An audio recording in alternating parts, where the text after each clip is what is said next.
Et c'est parti. Bonjour à tous et à toutes. Salut Pauline. Salut Arnaud, merci de Je- m'inviter. merci à toi de venir. Je suis ravi de t'avoir. Il fallait qu'on fasse un gros big up. On se l'est dit juste avant de commencer l'épisode. Donc un énorme merci à Arthur Queroux. Si tous les invités du podcast me présentaient un ou deux prochains invités, tu vois, j'ai ma roadmap d'enregistrement là j'ai plus rien à faire. Ça sera incroyable. Donc merci Arthur. Enfin, je dis merci Arthur. On n'a pas enregistré l'épisode pour l'instant, donc s'il faut, je vais être déçu. On verra. C'est ça. Du coup, Pauline, ravi de te rencontrer. Tu travailles chez Elaya Partners, qui est quand même un fonds assez connu en France, en tout cas dans le milieu, En Europe, dans le monde. dans le monde. Oui. Et pour ceux qui connaissent pas Elaya encore ou qui ont aucune idée de ce que c'est, comment est-ce que tu peux nous le présenter en moins d'une minute? Ouais. Et Laïa, c'est un fonds de capital risque, donc de venture capital, qui a 20 ans. Donc on fait partie dans le milieu français un peu des doyens. Et on a toujours eu une thèse assez similaire qui est de faire de la technologie au sens haute propriété intellectuelle sur des sociétés essentiellement du numérique et de la deep tech avec des applicatifs B2B. Donc, Ok. dit de façon simple, on fait des startups de la tech qui sont sur des tendances d'innovation très longues et on fait ça globalement un petit peu sur toute la chaîne en termes de maturité du financement. Historiquement, on a fait beaucoup d'amorçage. Ensuite, on a lancé une division pure deep tech et bientôt, on va faire ça sur des sociétés plus matures en growth. Donc, on est ce qu'on appelle dans le milieu une plateforme avec différents types de fonds qu'on peut proposer à nos clients, mais ça nous permet surtout, et c'est ça qu'on aime bien maintenant, de pouvoir dire à un entrepreneur de la tech, quel que soit ton stade de maturité, en fait, il y a quelque chose à faire avec Elaya. Ça, j'ai l'impression que on a interviewé beaucoup de fonds d'investissement dans cet épisode, mais surtout des fonds qui en étaient au premier ou au deuxième ou au troisième. Là, 20 ans, vous en êtes à combien? Au dixième, huitième, quinzième? En Vous tout et comptez pour plus? tout, on compte plus. Le jour où on comptera plus, ce sera bien. On en est à une dizaine de fonds. Tu vois, Ok. sur le fonds de venture, qui est la ligne de business historique, on va démarrer le fonds 5 l'année prochaine. Sur la deep tech, ils ont démarré le fonds 3. Et sur la partie late stage, ce sera un premier vintage. Ok. C'est pas. Ça me fait un peu penser, ça me fait vraiment beaucoup penser à une startup en fait. C'est un peu comme, tu vois, genre, vous avez démarré une première line business sur un marché très précis. Et en Mm. fait, quand ça a marché, quand ça a grossi, vous avez commencé à ajouter des features, quoi. Et Eh vous avez ben, dit, tiens, j'adore ce que tu dis parce que c'est exactement ça. En fait, on est pas mal de l'autre côté de la table avec un sous-jacent différent qui est certes l'innovation et la tech, mais il faut pas oublier qu'il y a un produit financier pour nos clients. Mais on est une start-up au sens où les VC, quand ça démarre tout petit. Moi, j'ai rejoint il y a 10 ans et en 2014, on était 5. Et aujourd'hui, on est 40. Et c'est exactement ce que tu décris. Il y a d'abord une thèse d'investissement qui s'exprime dans un fonds qu'on déploie. Le track record, comme vous le savez, tu as été entrepreneur aussi. Ça met du temps à se construire. On n'a ouais, pas des succès au bout de 18 mois si flamboyants que les gens reviennent vers toi pour te dire « Ah, je te redonne de l'argent ». non, ouais. Donc, ça prend du temps et globalement, on construit dans des périodes, globalement tous les 4 ans, on relève des nouveaux fonds et plus le track record s'établit, plus tu as la légitimité pour aller lancer des nouvelles initiatives. Et tu vois, ce qu'on a fait en deep tech, en fait, avant, c'était à l'intérieur de ce qu'on faisait déjà en venture. Et la deep tech chez nous, on le qualifie de façon très rigoriste, c'est pas juste des trucs compliqués de technologie, c'est des sujets qui sont issus de labos de recherche, d'instituts de recherche, d'universités. Il y a forcément un PhD. Et on Ouais. s'est dit, tiens, ça mérite d'avoir une stratégie à part entière parce que il y a des sous-jacents des critères qui sont un petit peu différents du venture, entre guillemets, un peu plus traditionnel. Et puis, j'imagine aussi que pour vous, c'est une veille plus ciblée et beaucoup plus simple en fait. Vous êtes à l'écoute de tous les papiers, toutes les thèses qui sortent. Quand il y a quelqu'un, en Ouais. plus, quand il y a quelqu'un qui commence à travailler sur un nouveau sujet, mettons un nouveau médicament pour faire, tu vois, pousser les cheveux, par exemple, ben, ça Tu prend des l'as mots. pas acheté celui-là encore. Non, moi j'assume, je suis content, j'aime bien ma calvitie. Mais ça va prendre des années et donc du coup, tu as le Ouais, temps de le voir et au moment où le mec se lance, il est déjà identifié. Par contre, le ouais. truc pour vous, à ce niveau-là, sur la deep tech, c'est d'être, c'est qu'il vous c'est qu'ils vous connaissent. En fait, c'est dans l'autre sens, c'est que l'entrepreneur vous connaisse déjà et se disent, ok, c'est eux que je veux. Et ça, comment tu fais pour travailler, parce que comment tu fais pour séduire un chercheur et être sûr que, tu vois, les gens, ils pensent à vous et ils vous gardent, tu vois, c'est compliqué ça. Je vais répondre à la question, mais avant, je vais te mettre deux, trois éléments de contexte. En fait, la division Deep Tech, on l'a lancée en 2018. On y réfléchissait depuis longtemps et ça a toujours été dans l'ADN chez nous de faire des choses très, très, très, très deep. Le fondateur d'Elaya est un docteur en maths. Il avait des liens en recherche. Il est au board de l'ENS. Donc, on avait déjà beaucoup de relations avec les labos. Et au moment où on lance ça, on entend beaucoup dans le marché des gens qui nous disent « Vous êtes des fous parce que des chercheurs, c'est pas des entrepreneurs. Vous allez Ouais. jamais sortir de la perf sur des trucs comme ça. Vous allez être sur des temps de développement qui sont insane et qui seront pas compatibles avec, tu vois, les temps de sortie ou les temps de détention. » Et on dit rien d'ailleurs. On dit « On Mais, verra. » mais non, mais en fait, quand ils te disent ça, ils te donnent juste, ils t'ont donné la recette pour que ton fonds il marche. Tu as compris que les mecs dans lesquels tu investis, c'est pas les entrepreneurs, donc tu dois leur apporter un entrepreneur. Et tu as compris que tu n'allais pas gagner de l'argent vite, tu allais mettre du temps. Donc tu dois structurer ton financier en sachant que c'est long. Une fois que tu as mis Ouais, ça en mais place. tu vois, je te challenge là, parce qu'en fait, ce qu'on observe maintenant qu'on est à génération 3 sur les fonds de deep tech, c'est qu'en fait, tu sais, on a cette notion dans les fonds de J-curve qui est, tu commences au début de la vie d'un fonds, tu commences par désinvestir, normal, Ouais, parce que tu injectes de l'argent et tes sorties, elles arrivent au fur et à mesure. Et en gros, quand tu récupères ton multiple à x1, on dit que tu sors de la J-curve et après, ok. il y a de plus en plus de sorties et tu investis moins parce que le capital a fructifié et donc tu deviens positif. Et ben aujourd'hui, quand tu colles en born to date ces fameuses courbes en J des différents fonds, elle est pas plus longue en deep tech qu'en venture. Ah, donc c'était faux. Donc c'était faux. Par contre, c'est construit différemment. C'est-à-dire qu'en deep tech, globalement, les premières sorties, c'est pas forcément des sorties qui sont faites sur des sociétés qui ont gagné une grande maturité de business au sens taille de revenus, mais c'est des sociétés qui souvent sont préemptées pour leur IP, leur propriété intellectuelle, leurs produits, parfois avant même qu'elles aient été dans la zone de je commence à commercialiser. Ah, ok. Donc en fait, au lieu d'appliquer les règles classiques du VC, j'attends qu'il fasse tant d'EBITDA, tant de D'ARR et de marge, machin, voilà. ouais, ouais. Là, tu t'es dit, attends, non, non.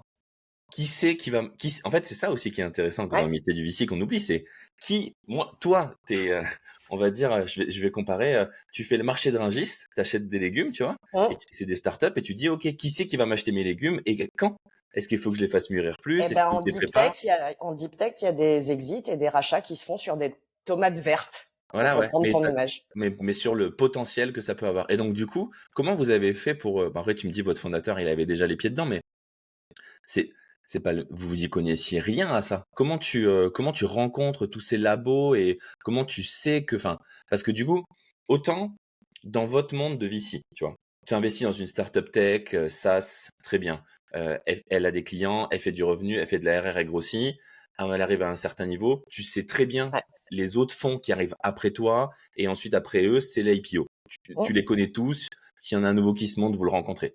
Mais là, on parle plutôt pas de fonds, on parle plutôt de grosses entreprises, j'imagine, tu vois, qui vont acheter de l'IP, ou alors on parle aussi de fonds, mais du coup, il y a une dynamique qui est complètement différente.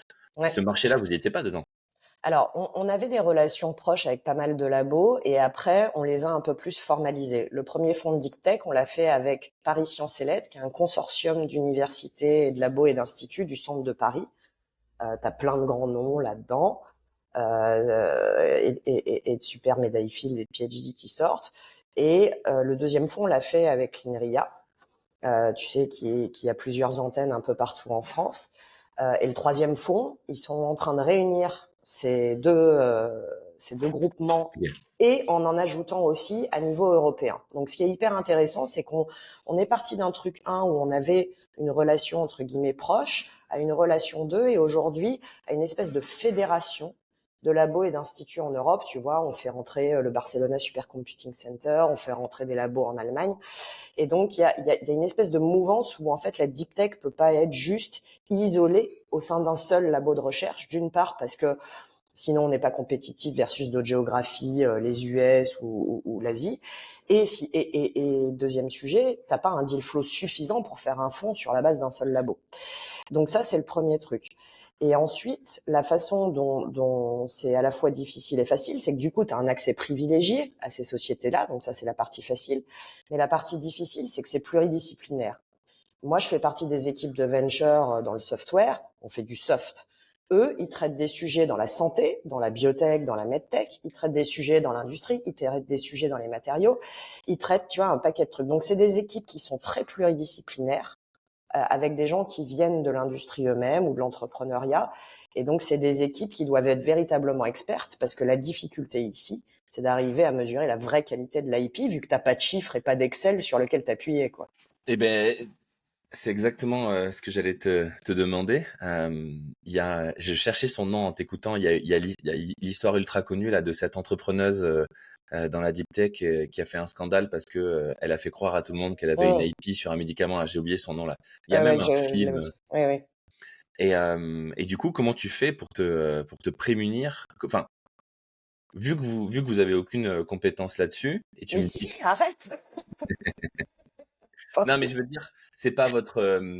Comment tu me dis donc vous avez dû recruter et vous avez dû aussi, tu vois, vous avez un process pour valider cette IP en fait. C'est ça Oui, qui est le oui. plus. Tu vois, sur la santé, ne serait-ce que pour prendre ça, donc on a un directeur d'investissement qui a toujours travaillé sur les santé, sur les sujets de santé et plus particulièrement biotech. Et on a ce modèle que tu as dû déjà évoquer dans d'autres épisodes avec d'autres fonds de venture partners, qui sont plutôt des gens qui vivent dans l'industrie ou dans les opérations et qui du coup sont des extras sachants par rapport à nous. Et tu vois, par exemple, je prends sur l'exemple de la santé, on a David Sourdive, qui est un des fondateurs de Selectis, qui est une super boîte de biotech côté Nasdaq, qui travaille avec nous. Et on a Sacha Loiseau, qui est un super entrepreneur de boîte de medtech d'une boîte cotée à Paris. Et donc, du coup, eux, c'est des experts validants additionnels à la capacité déjà, j'allais dire, d'écrétage minimum que nous, on doit avoir. Parce qu'il y a, ouais, il y a valider la techno. Hum, Ça, c'est une chose déjà. Est-ce que c'est crédible? Est-ce que c'est possible? Est-ce que les recherches, tu vois, est-ce que ça marche hum, entre guillemets ou est-ce que ça a potentiel de marcher? hum. Mais il y a valider aussi le marché, du coup. Oui, Là, absolument. et du coup se dire, est-ce qu'il va y avoir une profondeur? Est-ce que ça va Ouais. être une trend? Et souvent sur les sujets de deep tech, comme on est sur des sujets vraiment d'avant-garde et de haute technologie, un des trucs qui importe beaucoup, c'est ces fameux, tu sais, KOL, Key Opinion Leader. Et donc, quelle est la qualité du CV, notamment scientifique, des gens qui accompagnent le projet? KOL, ça veut dire quoi? Key Opinion Leader. OK, docteur, OK.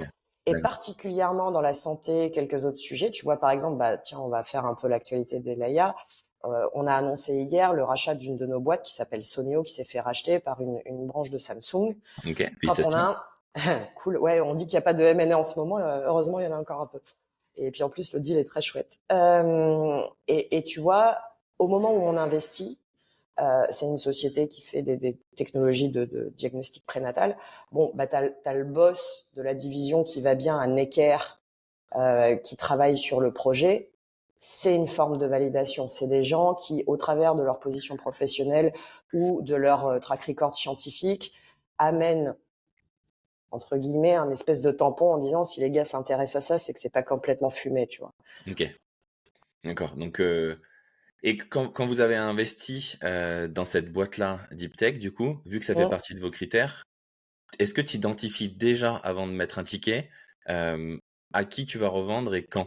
Ou c'est trop compliqué au début? Alors si on avait la boule de cristal, on paumerait jamais d'argent, mais J'ai pas dit que tu savais, j'ai pas dit que tu étais sûr, mais j'ai dit au moins, tu vois, tu dis: «Je vois», tu vois? t'as un environnement. T'as un environnement dans lequel tu sais que tu vas jouer. Ce que tu sais pas, c'est quel va être le niveau de readiness, donc à quel moment en fait Ça il va va. y avoir une zone d'intérêt pour l'acquéreur. En deep tech, c'est ça qui est difficile. C'est l'avancement de la technologie peut être suffisante. Peut-être parfois il faudra plus. Il y a aussi souvent dans les sujets de santé des sujets réglementaires, tu sais, d'approval, de certification. Quelles étapes il faut avoir passées. Et quand tu es dans des sujets de numérique, ça dépend vraiment des espaces dans lesquels tu es. J'imagine qu'à un moment dans le podcast, on va parler d'AI et de Gen AI. Voilà, il peut y avoir des rachats de technologies sans PNL. Là où des business plus traditionnels, bah, tu as besoin de beaucoup plus de validation de marché. Par contre, on fait de plus en plus ce travail-là, et notamment parce que on paye les deals de plus en plus cher.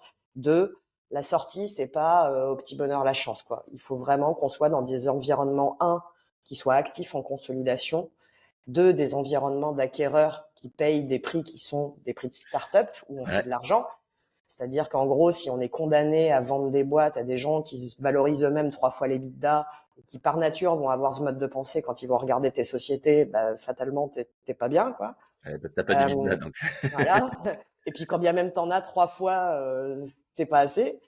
Donc voilà, donc on fait de plus en plus ce travail. Maintenant, c'est un travail qui est évidemment théorique. Oui, mais oui, non, mais si tu savais exactement, la vie serait plus simple.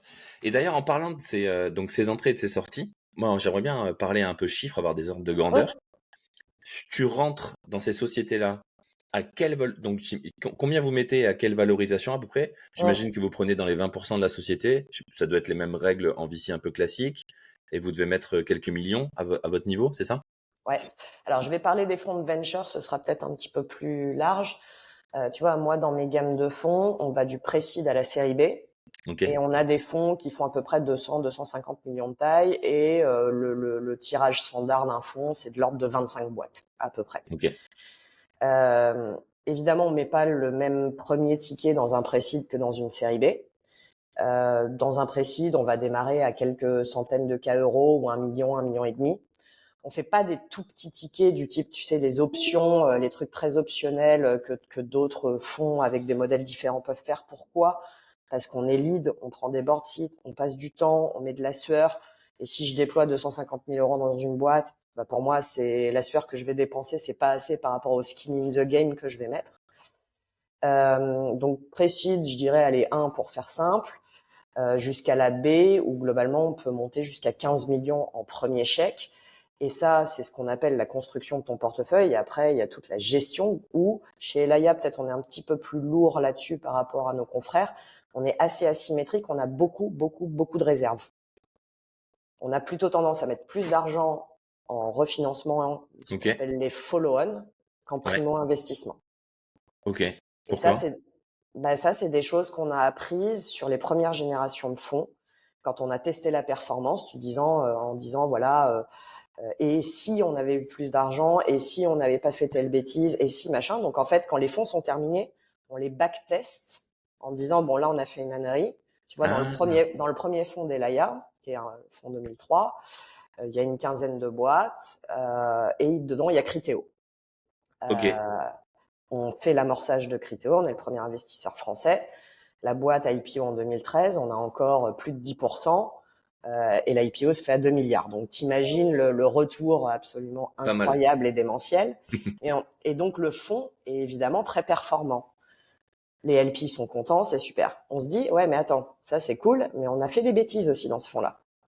Et donc, à un moment, il faut être un peu froid et se dire, OK, quelles sont les bêtises qu'on a faites et comment on les corrige. Et les bêtises qu'on a faites, qui est la bêtise classique du VC, c'est de mettre trop d'argent sur des boîtes moyennes. Et en fait, si ce trop d'argent, tu l'économises pour le mettre sur ta star, et ton fonds, non seulement il devient bon, mais il devient exceptionnel. Ouais. Tes 10%, ça aurait pu être 20, quoi.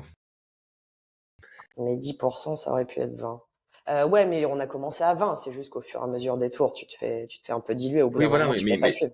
T'aurais pu, justement, au fur et à mesure des T'aurais tours. pu te maintenir. Voilà, c'est ce que je voulais te dire. Ouais. Et du coup, vous avez, j'ai entendu, en fait, vous avez créé le jeu VC Simulator où vous mettez vos fonds quand vous avez fini et vous rejouez vos scénarios en mode. On rejoue les cartes, ouais. Ok, ah, c'est intéressant. Et du coup, c'est comme ça que vous vous êtes dit, finalement, il vaut mieux qu'on garde de l'argent pour mettre dans ceux qui marchent parce que ils marchent pas assez fort pour aller relever tout de suite. Mais au contraire, il y a du potentiel et ça prend du temps. Nous, on a déjà une position dedans, donc on peut remettre et c'est le bon moment. Ou alors, au contraire, justement, il marche tellement fort qu'il relève et nous, il faut pas qu'on se fasse diluer, il faut qu'on suive. Voilà, ça y est, t'es prêt. Ok. Parce que globalement, tes fameux bridges qui globalement souvent sont quand même des extensions de tours pour donner un peu Ouais. du temps au temps.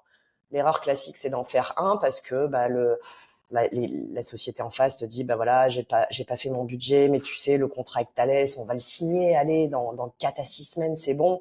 Et puis du premier bridge, t'en fais un deuxième, un troisième, et à la fin, des boîtes dont le décollage est pas visible à l'œil nu, je dirais, tu sais quoi, ça vient pas après. Ok. Et du coup, cet argent, il est mal alloué. Parce que c'est pas forcément de l'argent où tu vas perdre de l'argent, mais si en face, tu as une boîte qui est complètement stellaire, et voilà, ben évidemment qu'en fait, ton ROI du cash, s'il fait x2 d'un côté et x10 de l'autre, ah ben t'as pas fait le bon choix.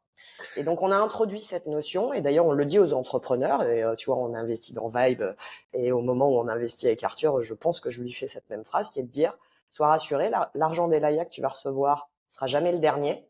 Par contre, il y aura pas de cas de bridge si ça se passe pas bien. Si ça se passe pas bien, C'est- cool, on a la tête froide, c'est notre boulot de perdre de l'argent de temps en temps. On vend la boîte, on essaye de récupérer le max de ce qu'on peut et de valoriser l'IP. En fait, moi, ce que j'entends quand tu dis ça, c'est l'erreur un peu classique souvent, qui est un biais cognitif, c'est j'ai mis de l'argent, donc je dois en remettre. Ouais.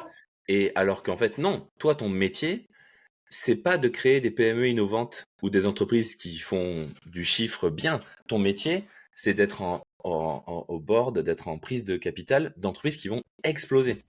Et donc, mettons que Vibe marche bien, je crois que ça marche bien, en plus, il est content. Marche va bien, non.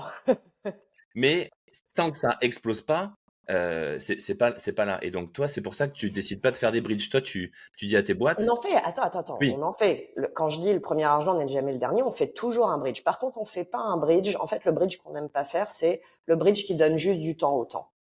ouais, Quand on bridge, on dit voilà, on arrive globalement dans 6 mois, on est à la fin du cash, on se sent pas bien, pour relever dans de bonnes conditions, on bridge.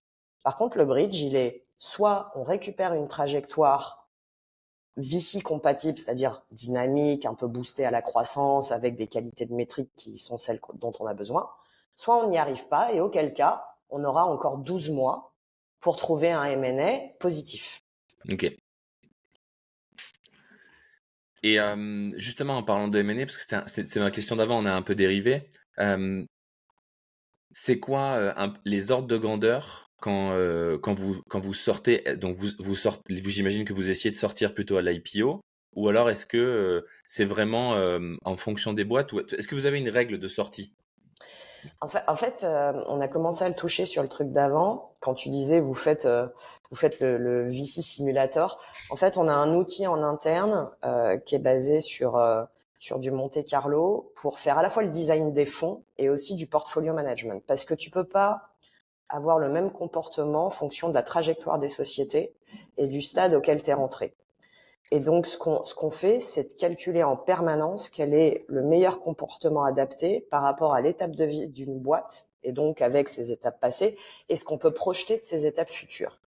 Et les étapes futures d'une société à un instant T dans un portefeuille, c'est soit elle relève un tour, soit il y a un bridge, soit elle write off parce que elle va banqueroute, soit elle est vendue ou elle est IPO et elle est exitée.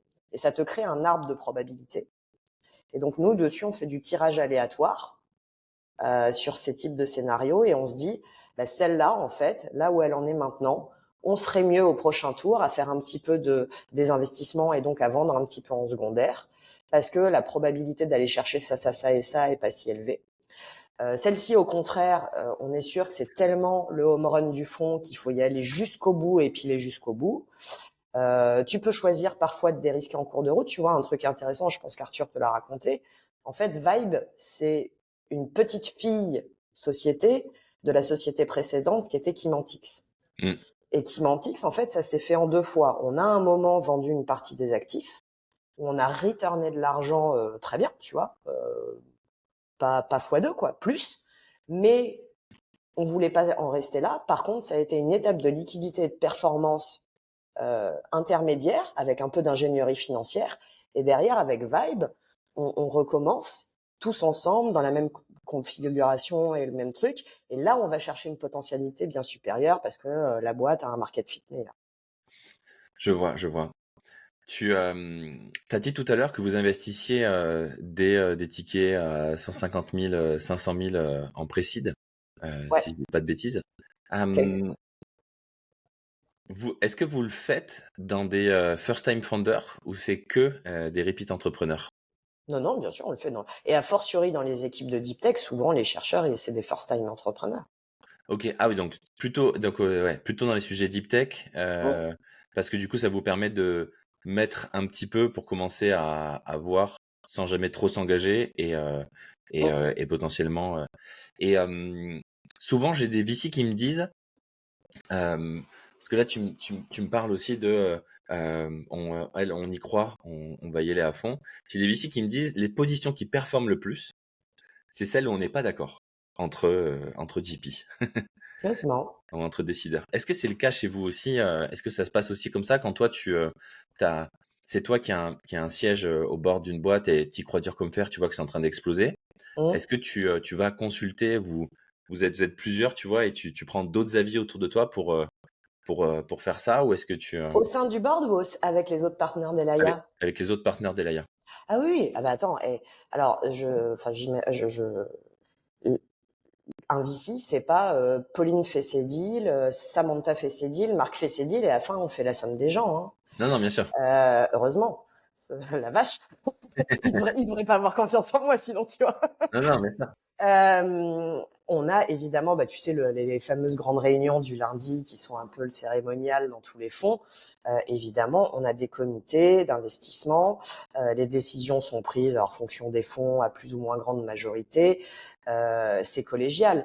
Le succès, et c'est d'ailleurs moi un truc tiens, on va aller dans la zone du poil à gratter. Un truc qui m'insupporte, moi, c'est quand les VC, tu vois, take the pride sur des boîtes qui ont été des cartons absolus comme si ça avait été les leurs. Attends, non, déjà, c'est les entrepreneurs qui font l'essentiel du boulot. Nous, on essaye de supporter, d'amener de la valeur, mais voilà, des gens ne s'approprient pas le succès des entrepreneurs. Et puis, par-dessus ça, on est des maisons, on est des entreprises, même si la société a un référent, entre guillemets, tout le monde bosse pour eux, on discute, les décisions sont prises de façon collégiale. Quand tout est positif et que ça marche, en général, ça tombe un peu comme le nez au milieu de la figure, tu vois. Donc, il n'y a pas des débats sans fin. C'est dans les décisions difficiles où parfois on dit non, celle-là, typiquement, on va pas refinancer autant parce que là, on est en train de surexposer du cash sur un truc où on pense qu'à la fin, l'outcome va pas être aux attentes et donc ça sert à rien de surexposer du capital ou tu vois d'autres décisions sur j'en sais rien moi des OK. sujets de développement mais oui bien sûr c'est collégial. J'ai une question difficile là. Ah vas-y. Ouais. J'imagine un scénario, tu vois, Ouais. là je bosse dans un grand groupe, tu vois, et je vois des comportements de plus en plus quand tu vois des gens haut placés, des décisions qui sont pas prises pour le bien de la boîte ou du partenaire, mais pour le bien de la carrière de la personne. Mm. Et comment parce que du coup, tu vois, genre, typiquement, votre boulot à vous, c'est de prendre des risques. C'est Ouais. ça qui va rémunérer votre succès. Mais d'un autre côté, si tu prends trop de mauvaises décisions, ben, à un moment donné, peut-être Mm. que ta position dans le fond, elle va être remise en question. Ouais. Waouh, j'ai plein de réponses. Ce qui est intéressant dans une équipe d'investissement, c'est d'avoir des profils d'investisseurs qui sont un peu différents. Tu as des gens qui vont prendre des paris dont le risk-reward est très large. Donc des boîtes avec du très haut potentiel. Potentiellement, il y a peut-être plusieurs licornes dans le portefeuille de cette personne-là, mais il y a aussi potentiellement plusieurs write-off, donc des vrais zéros de trucs qui se C'est un passent pas danger. bien. Voilà. Et puis après, tu as des gens dont le profil, il est un petit peu plus centré. C'est des gens qui régulièrement vont returner de l'argent, tu vois, de façon positive, disons 3x, tu vois, sur à peu près chaque boîte. Mais c'est pas des gens qui un jour auront, tu vois, l'audace d'aller chercher un truc, waouh, potentiellement explosif, mais aussi potentiellement catastrophique. Il faut les 2. Il faut les deux. OK. Et du coup, vous connaissez votre rôle à chacun dans le fond? Ou c'est un peu non dit, sous-jacent, ou Ouais, ça évolue alors, peut-être aussi? si, bien sûr, et on se fait des vannes dessus. Et aussi ton profil d'investisseur entre le moment où tu démarres et plus tard dans ta carrière, il est pas le même. Quand tu as commencé à démontrer que tu arrivais à faire de la performance de façon répétée, tu es beaucoup plus à l'aise pour, entre guillemets, aller faire un truc hyper spicy, hyper risqué.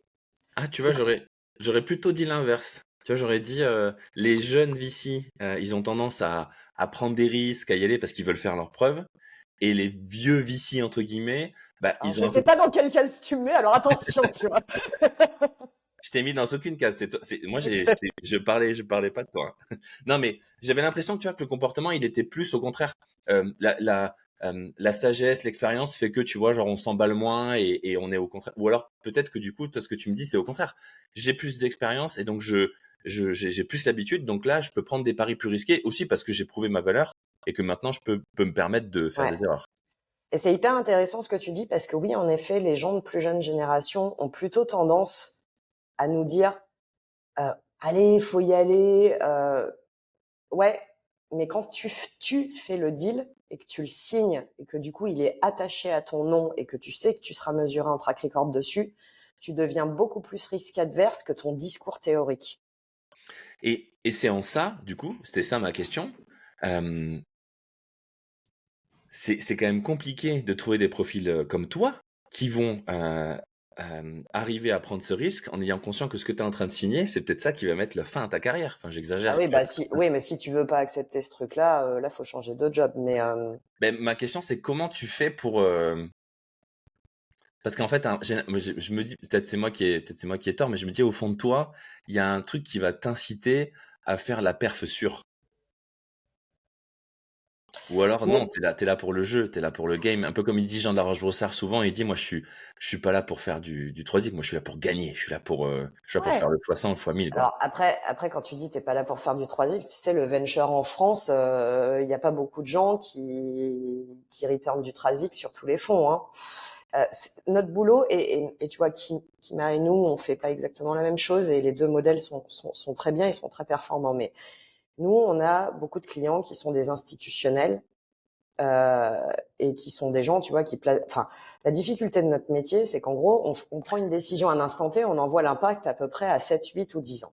Ouais. Et on a des clients qui veulent de la performance répétée. Tu vois, les LP qu'on a chez Elaya, ils reviennent parce que bah, sur tous les fonds, ils ont gagné de l'argent et plutôt massivement. Mais avoir un fonds qui fait x8 et puis après un fonds qui fait 0,5 parce que bah, ta prise de risque ceci, puis après ah, bah, t'as sorti 2. Enfin, tu vois, c'est un peu comme t'es pas un si bon élève que ça parce que un coup tu peux faire des miracles et puis un coup tu peux faire aussi des grosses conneries. Donc maintenant qu'on est plus tout à fait en 2021, on est de nouveau dans une prime à des gens et à nouveau il s'agit pas de sortir de la perf moyenne hein, ou mouf mouf, mais il faut que ça y aille quoi. Et à chaque fois. Donc tu construis aussi un peu la perf de tes fonds comme ça, tu vois. Une des raisons pour lesquelles on fait à la fois du précide et des séries B, c'est que les séries B, ben, évidemment, elles sont un peu plus dérisquées. T'as Donc ta plus de data. probabilité de faire zéro, elle est pas nulle, hein. Il y a plein de boîtes Oui. qui plantent en série B, mais bah, tu as quand même un peu dérisqué des choses. Et tu vas chercher du TRI, donc tu as de la notion de temps, parce que c'est des boîtes qui sont plus matures, donc avec une bonne proba qui vont sortir plus vite. Et avec les précides, où tu démarres from scratch, tu vas plutôt chercher des très gros multiples, de l'explosivité de performance, mais tu sais que dans ce groupe-là, il y aura plus de casse.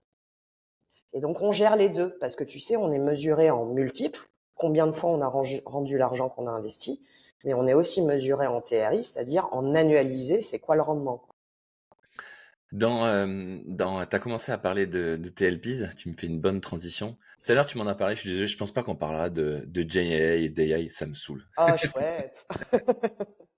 Non, mais c'est bon, il y a d'autres podcasts qui en parleront mieux que nous là. On va se concentrer sur ton fond et sur ce que tu fais. Tu as parlé de TLPs. Tu dis on a des institutionnels, j'ai du mal à dire ce Mhm. mot. Et je sais qu'il y a aussi Arthur, tu vois, Mhm. qui m'a dit qu'il avait investi chez vous, donc des entrepreneurs qui ont un peu réussi. Arthur, c'est pas un institutionnel, j'imagine pas qu'il a mis 100 millions d'euros chez vous, tu vois. Et du coup, comment tu fais pour... euh, est-ce que tu as le même niveau d'engagement ou le même niveau d'implication sur tes LPs ou pas? Et est-ce qu'un institutionnel, vu qu'aujourd'hui, comme tu parles des performances et que les mecs, ils veulent plus de performances, ils veulent du ESG, tu vois, ils veulent de Mhm. l'engagement, ils veulent des choses comme ça. Comment tu les... est-ce que la manière de gérer vos LPs, elle a beaucoup changé au fil des dernières années? Est-ce qu'ils sont plus impliqués dans le fond maintenant ou pas? Non, on a alors nous donc les grands LP, c'est quoi? C'est donc tu as une partie des autorités publiques type BPI France que la plupart d'entre nous avons. Tu as la même chose au niveau de l'Europe qui s'appelle le FEI. Ça, c'est historiquement des gros pourvoyeurs de fonds parce qu'il a fallu, tu vois, amorcer le venture ou accélérer le venture en France et en Europe par rapport aux US. Et donc, ça a été des grands financeurs du capital risque. Après, dans les institutionnels, on a la particularité en France de pas avoir de pension fund Oui. par rapport aux US. Et donc, notre équivalent, c'est un peu les assureurs. Ouais. Donc, il y a beaucoup de compagnies d'assurance. Parmi les LP institutionnels, il y a les banques aussi. Et pour certains d'entre nous, et notamment Elaya, il y a ce qu'on appelle des fonds de fonds internationaux qui sont vraiment, en gros, des gens qui placent de l'argent avec eux-mêmes des gens qui leur en confient. Ça, c'est la partie instit. C'est des gens souvent qui mettent des tickets relativement importants parce qu'ils ont des masses d'argent importantes à gérer. Et donc, ça va être des tickets, j'en sais rien, de 5 à 30, 40 millions dans les fonds. Il y a une notion qui est importante pour eux qui s'appelle le taux d'empreinte ou le taux d'emprise, c'est-à-dire qu'ils veulent pas représenter, et c'est normal, un tiers d'un fonds. Ok. Donc, les tickets qu'ils mettent chez toi, ils sont aussi relativement proportionnels par rapport à la taille de ton fonds. Ouais. Je dis n'importe quoi, si tu lèves un fonds de 500 millions, bah, ils mettront peut-être jusqu'à 50, et si ton fonds c'est 100, ils mettront peut-être que jusqu'à 10. Ok. Pour pas être plus de 10%. Ok. Exactement. Ou 20 parfois dans certains cas. Après, on a un autre personnel LP qu'on aime beaucoup, qui est les family office, qui sont souvent des grandes familles d'entrepreneurs qui sont devenus industriels, qui sont des gens qui connaissent le business et qui ont envie de retourner dans l'entrepreneuriat avec, tu vois, la dose d'innovation et de tech. Ceux-là, on les aime beaucoup parce que on n'a pas tout à fait la même relation avec eux. Les instits, on fait plein de choses avec eux, mais les family office, c'est aussi des gens qui sont relativement acycliques parce que globalement, c'est des grandes fortunes et les gars, qu'on soit en haut ou en bas de cycle, ils ont des visions patrimoniales hyper long terme et donc on n'est pas en train de nous expliquer que la météo est plus ou moins nuageuse. Voilà. Oui, Après, on a... c'est pas la même gestion. Un institutionnel, c'est un fonds comme toi qui a des performances à faire sur un temps donné. Un family office, c'est une famille qui, elle, est de Ouais, génération et qui est pas du tout une vision de budget et d'année, quoi. c'est ça. Aujourd'hui, dans le monde actuel, les institutionnels nous disent, voilà, on est très exposé en VC, il n'y a pas encore eu assez de retour en capital, tu as dû entendre ça, le dénominateur effect, c'est-à-dire on a beaucoup exposé, on n'a pas encore les returns. Mm. Par ailleurs, la dette privée aujourd'hui envoie des retours qui peuvent être intéressants. Le mid-cap et le cap dev qui se fait sur des durées beaucoup plus courtes devient aussi challenger. Sachant que le venture a toujours été des petites allocations dans le grand monde des classes d'actifs Oui, de ces gens-là. Donc tu vois, eux, ils gèrent aussi fonction de la macro. Un family office, on va pas dire qu'il est pas sensible, mais il est avec une approche différente. Et après, tu as ce qu'on appelle les high net worth, donc qui sont plutôt des personnes physiques. Donc c'est pas les 1000 euros du livret A de machin chouette, ça on fait pas. Parce qu'on n'est pas, c'est pas qu'on est arrogant, c'est qu'on n'est pas équipé pour traiter des masses de clients comme ça. ce que j'allais dire. Ouais. On peut pas avoir des hotlines, tu vois, en disant coucou, je suis pas content, j'appelle quelqu'un. Vous êtes pas, Euh, comment ça s'appelle? Vous êtes pas le Blast Club. non. Et par contre, du coup, on prend des gens qui sont considérés, et notamment au sens des autorités de marché financier, comme investisseurs qualifiés. Et donc, ça implique un ticket minimum qui, dans les VC, est de 100 000 euros. Après, les VC ont le droit de dire, moi, je mets la barre plus haut, c'est 300 parce que j'ai pas envie de m'enquiquiner avec des mecs à 100. Voilà. Et donc, on a ces personnes-là. Et dans les high net worth, on a soit des gens qui n'ont rien à voir avec l'écosystème tech, mais qui sont intéressés d'y participer, soit des gens qui ont été entrepreneurs ou pas du portefeuille d'Elaya, et voilà, qui se disent, bah, j'ai vécu à vos côtés, je sais comment vous bossez, je vous ai vu de l'autre côté de la table, c'est bien ce que vous faites, j'ai envie d'en être. La règle qu'on a, c'est quand un entrepreneur investit dans un fonds, il n'a pas le droit d'investir dans le fonds dans lequel sa société est, parce que sinon il est conflit. Ok. Ah oui, parce que sinon, il y a un conflit d'intérêts énorme, ouais. C'est pas une réglementation du marché, ça? C'est même pas une règle marché. C'est Je pas genre sais, considéré comme y a pas un problème. c'est pas visé dans nos règlements, mais je pense que c'est une orthodoxie minimum que tout le monde devrait avoir. Ouais. Ok. Arthur, il me disait justement que il avait investi chez vous parce que vous alliez sur un domaine que lui il connaissait pas du tout Hum, et au contraire dans lequel lui il avait pas de compétences. et que c'était pour ça et que c'est ce que tu m'as dit, il vous a vu bosser, il a kiffé voir comment vous bossiez, il a vu que vous aviez un nouveau domaine, un nouveau marché dans lequel il avait aucun domaine de compétences et du coup, est-ce que ces high net worth comme Arthur par exemple, tu t'en sers aussi comme Pour le étant des deal flow. alors non, pas pour le deal flow.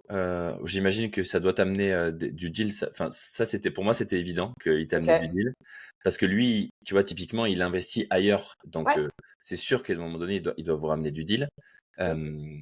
Non, moi c'était plus. Est-ce que tu l'utilises comme étant une ressource, un peu mentor ou un peu guide, Ouais. ou pour justement aller aider tes entrepreneurs, tes fameux chercheurs qui à la base sont pas entrepreneurs, qui ont pas forcément une Ouais. vision marché, ou même d'autres, tu vois? Parce que typiquement, t'as Arthur qui vient t'aider, c'est cool, quoi. Ouais. Alors, oui, mais pas trop. C'est-à-dire qu'Arthur, il est encore CEO de Vibe et il faut qu'on aille Oui. la mettre il faut qu'on aille la mettre au Nasdaq, la boîte. OK. Euh, et donc du coup, il a un job et en fait, c'est une question de dosage. C'est oui, tu vois, le network effect qu'on crée avec les entrepreneurs ou avec les LP ou d'une façon générale avec les gens dont on est proche, c'est évidemment de créer ça, mais c'est de pas surpondérer ça par rapport entre guillemets à ce qu'ils ont à faire le matin quand ils se lèvent. Ouais. Arthur, typiquement, il y a une société de deep tech dans le milieu publicitaire que les fonds de deep tech ont fait il y a pas très longtemps, qui s'appelle Greenbids, qui a vocation à faire de la publicité dont le compute est suroptimisé de sorte qu'il y ait moins d'empreintes carbone liées au compute et à l'ad serving. Évidemment, Arthur est assez C'est son domaine. impliqué et du coup, il a rejoint la boîte en board member indépendant. OK. Mais par contre, je vais pas l'appeler 3 fois par semaine pour lui faire prendre 18 board seats. Il a autre chose à faire, tu Ouais, faut que ça soit ultra pertinent et que ça dépende vois. aussi Ouais. du temps, Et que alloué ce par soit rapport au donnant-donnant, c'est-à-dire que là, lui, il est advisor, mais il y a d'autres boîtes du portefeuille, tu vois, notamment avec l'ancien CEO de Miracle, qui passe un peu de temps avec eux. Donc voilà, tu fais bénéficier, mais il faut que tu bénéficies aussi, quoi. OK. On arrive, bientôt à la fin, c'est toujours trop court. Ouais, je suis d'accord. J'aime bien conclure par un coup de gueule. Je trouve que c'est et je vais parler comme ça, je te laisse le temps de réfléchir à ton coup de gueule. J'adore les coups de gueule parce que je trouve que c'est aussi une bonne manière d'une bonne analyse en fait. Souvent, un peu comme un entrepreneur, c'est quand il y a quelque chose qui va pas qu'on a envie de le réparer et du coup, je trouve que ça permet de mieux comprendre un marché, une société, quelque chose de faire les coups de gueule. Donc, en France, dans le VC, est-ce qu'il y a un truc qui te saoule en ce moment, très récent ou depuis quelques années, une évolution, une tendance de marché ou des comportements? Moi, je t'en ai un peu parlé, hein. Moi, c'est que je trouve qu'on doit vraiment mettre sur le devant de la scène les entrepreneurs, bien plus encore que les VC. OK, Euh, Tu vois, je suis dans la vie avec un entrepreneur de la tech. Je trouve que la façon dont on vocalise, on verbalise les succès des boîtes est encore trop VC tainted. OK. Donc ça m'agace un peu. Coup de gueule, coup de gueule. C'est pas vraiment un coup de gueule, c'est plus un regret sur la vélocité avec laquelle ça évolue. Ça évolue positivement, mais pas encore assez vite. Je trouve qu'on a un environnement de sortie en France et en Europe qui traîne la patte encore, quoi. C'est C'est c'est mieux, mais la vérité c'est qu'on a encore besoin d'aller chercher beaucoup de sorties aux US, quoi. et pourquoi est-ce que tu vois, moi j'en parle beaucoup de cet environnement de sortie voilà, la comparaison, j'ai plus les chiffres, mais de nombre de boîtes qui font un IPO aux US versus en Europe, Mm. c'est juste hallucinant l'écart qu'il y a. Ouais. Pourquoi est-ce qu'on a cet écart-là? Qu'est-ce qu'on devrait faire en France pour changer cet écart? Ça serait quoi tu vois, la recette un peu? Alors, si tu parles des marchés cotés, c'est marrant parce avant d'être chez Elia, je faisais du M&A et avant ça, j'étais analyste sur les actions tech cotées en bourse. Et si tu veux, on a un retard assez énorme en cotation et en place de marché en France et en Europe. Parce qu'en fait, c'est assez récent finalement qu'il y ait des analystes qui suivent la tech. Tu vois, moi j'étais analyste en salle de marché alors c'était pas des périodes folles, mais entre 2008 et 2011, il n'y avait pas d'analyse de tech. Le gars qui suivait Amazon, c'est le mec qui faisait le retail, donc il faisait aussi Carrefour, Tesco et Auchan. Le mec qui suivait, j'en sais rien moi, Expedia, c'était le gars qui faisait l'hôtellerie, donc qui faisait Accor et ce genre de trucs. Donc en fait, Rien à voir. voilà. Donc tu n'avais pas d'analystes et d'experts des sujets de technologie. Et donc, en face de ça, tu n'avais pas de gérants dans les fonds, donc les BlackRock, Fidelity et tout ce que tu veux, qui étaient des gens qui avaient des fonds thématiques tech ou des allocations à l'intérieur de ces fonds-là de stocks, listed stocks, on tech industries. Et donc, il n'y a jamais eu de mouvement et ça a pris du temps. Beaucoup de tout ça était à Londres et encore moins à Paris. Moi, je me souviens, j'ai fait à cette époque-là des Ouais. IPO de boîtes de tech. Alors bon, tu vas dire, t'es gentil avec tes exemples des années 90, mais à l'époque, c'était des trucs tu sais, de marketing à la performance. Honnêtement, j'avais des gérants en face de moi quand je leur disais, voilà, le CPM ou le CPC de telle boîte est de tel niveau. Les gars, ils me regardaient en disant, un coût par clic, c'est Kezako. Donc voilà, donc en fait, tu avais un marché qui était pas prêt et qu'il a fallu construire. Ça vient, c'est venu, mais on n'y est pas encore. Ouais. Donc toi, tu penses qu'on va le voir arriver là dans les années qui viennent? Il est en train de se structurer ce marché-là. Il est en train de se structurer. Euronext fait beaucoup de choses pour faire en sorte que la place européenne soit attractive. Il faut que le retail aussi soit appétant. Et peut-être une petite différence avec les US aussi, c'est que on est une terre de B2B en Europe, là où les US sont une terre à la fois de B2B et de B2C. Et en France, quand tu as des trucs, enfin, j'imagine pas demain des boîtes de quantum computing ce côté, tu vois, avec un mass market qui fonctionne bien. Donc, comme on n'est pas bon à sortir des boîtes de B2C ou assez peu, on a aussi des boîtes qui parlent un peu moins aux gens, tu vois. Ouais, ouais, c'est normal. On arrive à la fin. Je t'avais promis un horaire, je vais le garder. Je te remercie beaucoup, Pauline, pour tout ça. C'était très détaillé. C'est Merci top. beaucoup Arnaud, c'était un plaisir. À tous ceux et celles qui ont des questions, n'hésitez pas. Vous m'envoyez un mail, vous mettez un commentaire sur YouTube, sur LinkedIn, partout où vous voyez cette vidéo. Si Pauline vous répond pas, j'irai la chercher, j'irai chercher les réponses. Je vous remercie à tous et à toutes de nous avoir écoutés. Et merci Pauline et je vous dis à la prochaine. Salut Pauline. Merci Arnaud, salut.